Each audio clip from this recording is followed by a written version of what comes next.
Welcome, and thank you for selecting the IntelliFlo VSF Variable Speed and Flow Pump. Let's review the Keypad overview. When approaching your pump, you will want to know what your keypad is displaying when your pump is running standalone, for example, not on automation. Let's take a closer look.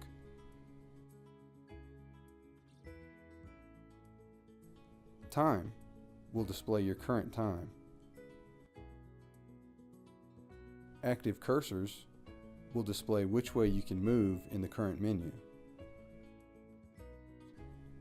Operating mode will display which mode you are currently in, manual, egg timer, or schedule mode. Current speed or flow will display your requested RPM or GPM for the program that's running. Current program running. In this case, the pump is running Flow Program 1. This will display real-time information of your pump. Watts is the power usage. Press your right arrow and it will now tell you speed in RPM.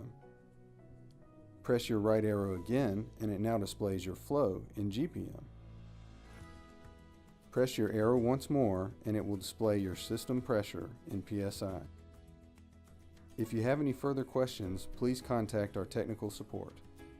1-800-831-7133. Thanks again for choosing Pentair.